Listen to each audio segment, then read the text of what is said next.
Hello दोस्तों, नमस्कार। तो वाईसीटी एनसीईआरटी रिवीजन सीरीज़ में आप सभी का स्वागत है। तो चलिए आज हम एक नई वीडियो में आप लोगों के सामने फिर हाजिर हैं। चलिए देर न करते हुए शुरुआत करेंगे। तो कल हमने यहाँ तक हम लोग पढ़ लिया था। जी हाँ, हिंदुस्तान सोशलिस्ट रिपब्लिक एसोसिएशन तक हमने सारे शब्द के आंदोलन के बारे में पढ़ लिया था।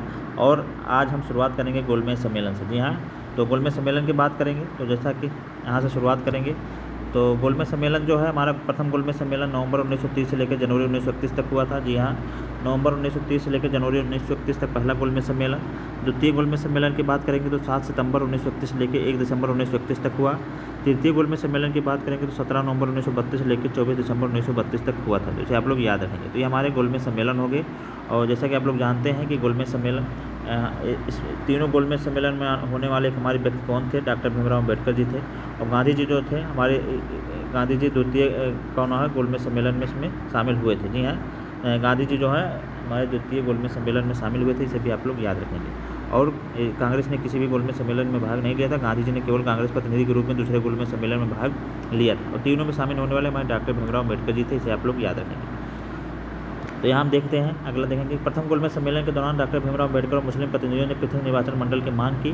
डॉक्टर भीमराव अम्बेडकर तीनों गोलमेज सम्मेलन में सम्मिलित हुए थे और कांग्रेस ने सिर्फ द्वितीय गोलमेज सम्मेलन में भाग लिया। द्वितीय गोलमेज सम्मेलन में कांग्रेस के एकमात्र प्रतिनिधि के रूप में गांधी जी ने 29 अगस्त 1931 को एस राजपुताना नामक जलपोत से लंदन के लिए रवाना हुए। द्वितीय गोलमेज सम्मेलन में सम्मिलित होने वाले प्रमुख व्यक्ति महादेव देसाई, मदन मोहन मालवीय, देवदास गांधी, घनश्याम दास बिड़ला, मीराबेन, एनी बेसेंट, सरोजिनी नायडू आदि शामिल थे। तो इसे आप लोग याद रखेंगे। हमारे एग्जाम में पूछ लिया जाता है कि द्वितीय गोलमेज सम्मेलन में शामिल होने वाले प्रमुख व्यक्तियों की बात करें तो यहाँ महादेव देसाई थे, मदन मोहन मालवीय थे, देवदास गांधी थे, घनश्याम दास बिड़ला थे, मीराबेन थी, एनी बेसेंट थी, सरोजिनी नायडू आदि थे। द्वितीय गोलमेज सम्मेलन के समय ब्रह्मजे मैकडॉनल्ड ब्रिटिश प्रधानमंत्री और लॉर्ड वेलिंगटन भारत के वायसराय थे। तो यहाँ पर सबसे ज़्यादा जरूरी है आपको द्वितीय गोलमेज सम्मेलन में कौन शामिल हुआ? हमारे गांधी जी शामिल हुए थे। और यह किस जहाज़ से गए थे? तो एस राजपुताना जहाज़ से गए थे। ये कई बार हमारे एग्जाम में पूछा गया है, इसे आप लोग याद रखेंगे। अब हम चलेंगे देखेंगे सांप्रदायिक निर्णय और पूना पैक्ट की बात करेंगे। तो जी हाँ, 16 अगस्त 1932 को ब्रिटिश प्रधानमंत्री ब्रह्मजे मैकडॉनल्ड ने सांप्रदायिक पंचायत जिसे कम्युनल अवार्ड की घोषणा की। और इसमें क्या था कि अब दलित वर्ग को भी अल्पसंख्यक मुसलमान और सिख के पहले से ही मानकर हिंदुओं से अलग कर दिया गया। जी हाँ, इसमें सांप्रदायिक पंचायत में क्या होता तो दलित वर्गों के लिए भी अलग जो है प्रतिनिधित्व की बात की गई थी, मुसलमानों और सिखों की तरह।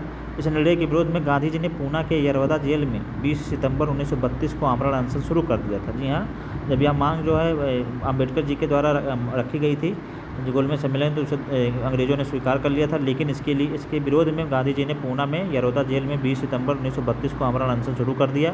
और 24 सितंबर 1932 को गांधी जी के अनुयायियों मदन मोहन मालवीय, डॉक्टर राजेंद्र प्रसाद, सी राजगोपालाचारी और अम्बेडकर के बीच समझौता किया गया। और इसमें पूना जो है पूना पैक्ट कहा गया। इसे जो है पूना पैक्ट कहा गया। और इस पूना पैक्ट समझौते के तहत जो है इस पूना समझौते का मसौदा सी राजगोपालाचारी ने तैयार किया था। और इसमें पूना पैक्ट पर दलित वर्ग की ओर से डॉक्टर अम्बेडकर और हिंदुओं की ओर से पंडित मदन मोहन मालवीय ने हस्ताक्षर किए थे। और इसमें फिर दलितों के जो अलग जो मांगी जा रही थी अलग निर्वाचन की जो मांग को उसको छोड़ दिया गया। तो यहाँ पर आप देख सकते हैं सांप्रदायिक निर्णय पूना पैक्ट जो है यहाँ पर 1932 में हुआ था और हमने देख लिया। और जो है सांप्रदायिक पंचायत जिसे बोलते हैं 16 अगस्त 1932 को हुआ। और जो हमारा जो है पूना पैक्ट हुआ था 24 सितंबर 1932 को। इसे आप लोग याद रखेंगे।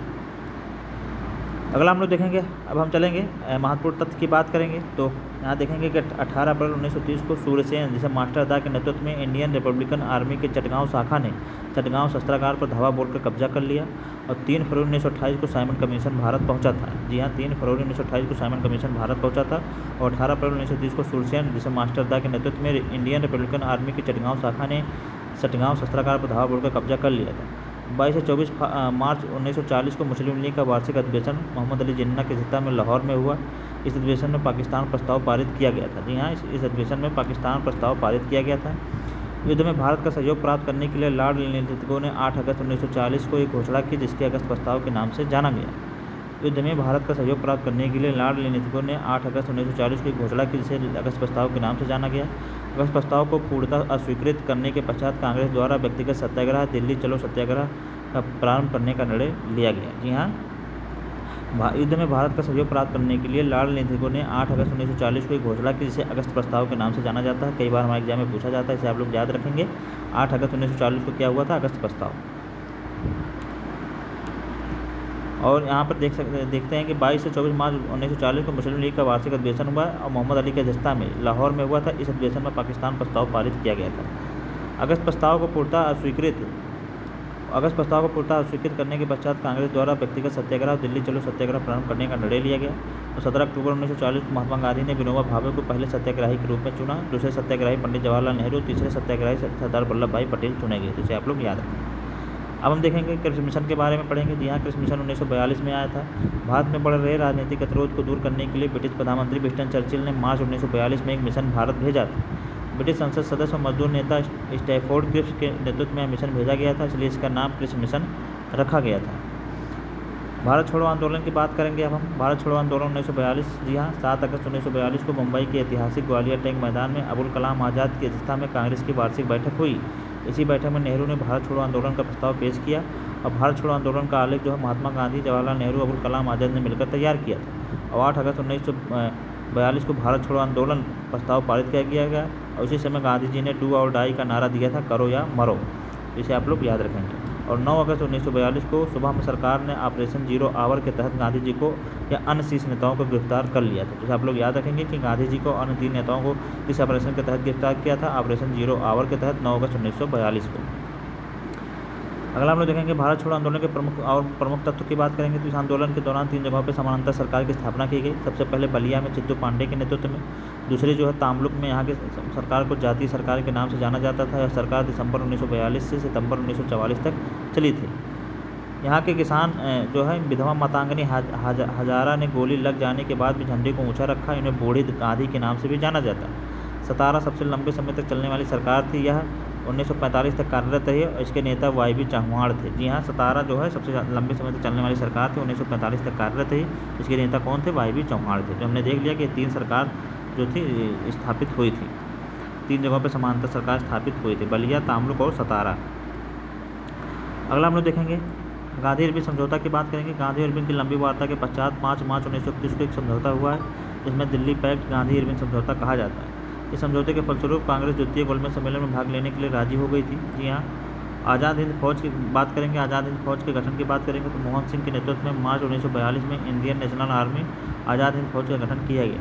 इंडियन नेशनल आर्मी का विचार जो है सूत्रज्ञानी प्रीतम सिंह फूजीवारा ने दिया था। इसकी पहली डिवीज़न औपचारिक गठन 1 सितंबर 1942 को किया गया। इसका प्रथम सेनापति मोहन सिंह को बनाया गया था। और आज़ाद हिंद फौज का गठन जो है सिंगापुर द्वीप पर किया गया था।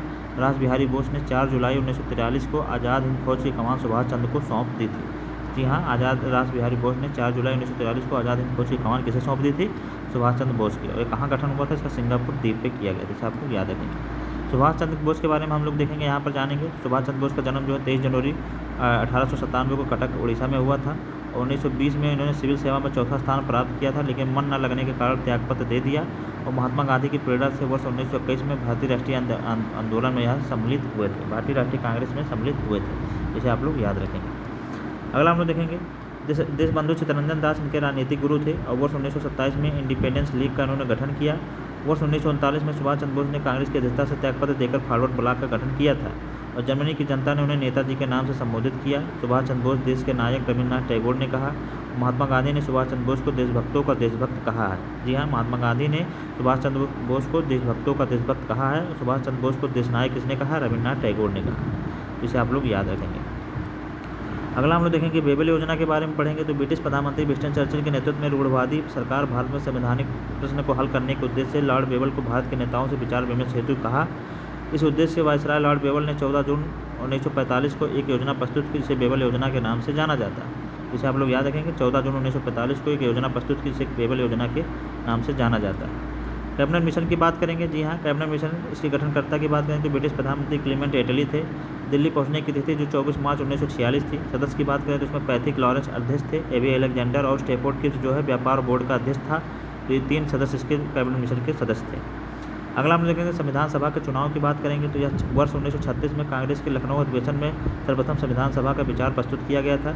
जुलाई 1946 में कैबिनेट मिशन योजना के तहत संविधान सभा का चुनाव आयोजित किए गए। चुनाव परिणाम की बात करेंगे तो 208 सीटों पर चुनाव हुए। मुस्लिम लीग 73 सीट और स्वतंत्र उम्मीदवार जो है 15 सीट जीते यहाँ पर। फिर हम यहाँ पर मुस्लिम लीग की परारी हार हुई थी। इसी के उपलक्ष्य में प्रत्यक्ष कार्रवाई दिवस 16 अगस्त 1946 को 12 अगस्त 1946 को वायसराय ने अंतिम सरकार बनाने के लिए पंडित जवाहरलाल नेहरू को निमंत्रण भेजा था, जिसे नेहरू ने स्वीकार कर लिया। मुस्लिम लीग ने जिन्ना के नेतृत्व में 16 अगस्त 1946 को प्रत्यक्ष कार्रवाई दिवस के रूप में मनाया और लीग की इस कार्रवाई में भयानक रक्तपात हुआ। महात्मा गांधी ने नोआखाली में शांति स्थापना हेतु पद यात्रा की थी। तो ये भी आप इसे याद रखेंगे कि जब प्रत्यक्ष कार्रवाई दिवस हुआ था तो उस समय महात्मा गांधी ने कहाँ की यात्रा की थी, तो नोआखाली की यात्रा की थी। इसे आप लोग याद रखेंगे। अब हम देखेंगे अंतरिम सरकार के गठन की बात करेंगे तो पंडित जवाहरलाल नेहरू ने 2 सितंबर 1946 को 11 अन्य सदस्यों के साथ अपने पद की शपथ ली, जिसमें हम देखेंगे कि पंडित जवाहरलाल नेहरू उपाध्यक्ष कार्यकारी परिषद विदेश मामले के, बलदेव सिंह रक्षा मंत्री थे, राजेंद्र प्रसाद खाद्य और कृषि मंत्री थे, सरदार पटेल गृह सूचना और प्रसारण विभाग रियासत मामले के मंत्री थे, जॉन मथाई जो है उद्योग और आपूर्ति मंत्री थे, यहाँ से पूछ लिया जाता है सवाल, और आई चंद्रीगढ़ जो है वाणिज्य मंत्री थे, CH भाभा जो कारखानों बंदरगाह मंत्री थे, अब्दुल रब नस्तर जो संचार मंत्री थे, गजनफर अली जो है स्वास्थ्य मंत्री थे, अरोड़ा आसफ अली रेलवे मंत्री थे और राजगोपालाचारी जो है शिक्षा मंत्री थे। जगजीवन राम की बात करेंगे तो श्रम मंत्री थे, लियाकत अली वित्त मंत्री थे, जोगेंद्रनाथ मंडल जो है विधि मंत्री थे। इसे आप लोग याद रखेंगे। इटली की घोषणा हम देखेंगे। जी हाँ, ब्रिटिश प्रधानमंत्री क्लीमेंट इटली ने 20 फरवरी 1947 को हाउस ऑफ कॉमन्स में घोषणा की कि अंग्रेज जून 1948 के पहले भारतीयों को सत्ता हस्तांतरित कर देंगे और इटली ने लॉर्ड वेवल के स्थान पर लॉर्ड माउंटबेटन को भारत का वायसराय नियुक्त कर दिया। अब हम देखेंगे लॉर्ड माउंटबेटन को। जी हाँ, 24 मार्च 1947 को लॉर्ड माउंटबेटन भारत के 34वें गवर्नर जनरल बनकर भारत आए थे। जी हाँ, 34वें गवर्नर जनरल बनकर भारत आए 24 मार्च 1947 को। भारतीय नेताओं की स्वीकृति के बाद ब्रिटिश सरकार ने 3 जून 1947 को भारत विभाजन योजना प्रस्तुत की। जी हाँ, भारतीय नेताओं की स्वीकृति के बाद ब्रिटिश सरकार ने कब भारत विभाजन योजना की प्रस्तुत की थी? 3 जून 1947 को। और भारतीय स्वतंत्रता अधिनियम 1947 पेश किया गया। 4 जुलाई 1947 को ब्रिटिश संसद में भारतीय स्वतंत्रता विधेयक पेश किया गया। विधेयक को 18 जुलाई 1947 को स्वीकृति मिली। इसके अनुसार देश को 15 अगस्त 1947 को 2 डोमिनियन भारत और पाकिस्तान की स्थापना की जाएगी। 14 अगस्त को पाकिस्तान और 15 अगस्त को भारत की स्वतंत्रता प्राप्त हुई। महत्वपूर्ण तथ्य की बात करेंगे तो भारत के विभाजन के समय कांग्रेस के अध्यक्ष आचार्य JB कृपलानी थे। और आधुनिक भारत की कुछ पुस्तकों की यहाँ हम देख लेते हैं, कुछ पुस्तकों के बारे में देखेंगे तो इस तरह हम देखा कि भारत को जो है आज़ादी 15 अगस्त 1947 को मिल गई और यहाँ जो है विधेयक 18 जुलाई 1947 को स्वीकृत हुआ था। 4 जुलाई 1947 को भारतीय स्वतंत्रता विधेयक जो है पेश किया गया था। आप लोग याद रखेंगे। अब हम चलते हैं भारत के आधुनिक कुछ पुस्तकों की बात करेंगे तो यहाँ पर young India, Hindu Swaraj, Gokhale, my political Guru, my experiment with truth जो महात्मा गांधी की हैं। आप लोग याद रखेंगे, कई बार हमारे एग्जाम में पूछा जाता है। इंडिया बिन्स फ्रीडम जो है अब्दुल कलाम आज़ाद की है। कॉमन बिल न्यू इंडिया जो है एनी बेसेंट की है। द लाइफ डिवाइन जो है अरविंद घोष की है। बापू माई मदर जो है मनु बहन गांधी की है। आनंद मत दुर्गेश नंदनी जो है बकिंगम चंद चटर्जी की है। गीता रहस्य और केसरी मराठा जो है बाल गंगाधर तिलक की है। The man who divided India जो है डॉक्टर रफीक जकारिया की है। India from to Curzon to Nehru and after जो है दुर्गादास की है। फ्रीडम टू मिडनाइट जो है लैरी कॉलिंस और डोमिनिक लेपियर की है। The nation is making Surendranath Banerjee की है। The story of my deportation unhappy India जो है लाला लाजपत राय की है। अगला हम लोग देखेंगे इंडिया अनरेस्ट जो है वैलेंटाइन सिरोल की है। इंडिया स्ट्रगल जो है सुभाष चंद्र बोस की है। अवर इंडियन मुसलमान जो है W हंटर की है। प्रिसेप्ट ऑफ जीसस जो है राजा राम मोहन राय की है। The Indian war of independence जो है BD सावरकर की है। Civil rebellions in the Indian mutinies जो है SB चौधरी की है। अवध इन रिवोल्ट जो है रुद्रांगसु मुखर्जी की है। The sipahi mutiny and revolt of 1857 RC Majumdar की है। The great rebellion Ashok Mehta की है। तहजीबुल अखलाक जो है सैयद अहमद खां की है। स्प्रिंगिंग टाइगर जो है ह्यूज टॉय की है। टूवर्ड स्ट्रगल जो है जयप्रकाश नारायण की है। इंडिया डिवाइडेड जो है डॉक्टर राजेंद्र प्रसाद की है। पंडित जीवन जो है सचिन नाथ सान्याल की है। मैं अनिश्वरवादी क्यों हूँ an introduction to the dreamland जो है भगत सिंह की है। द फिलोसफी ऑफ बॉम्ब जो है भगवती चरण बोहरा की है।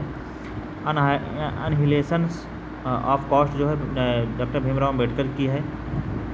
The life of Mahatma Gandhi जो है लुई फिशर इसके लेखक हैं।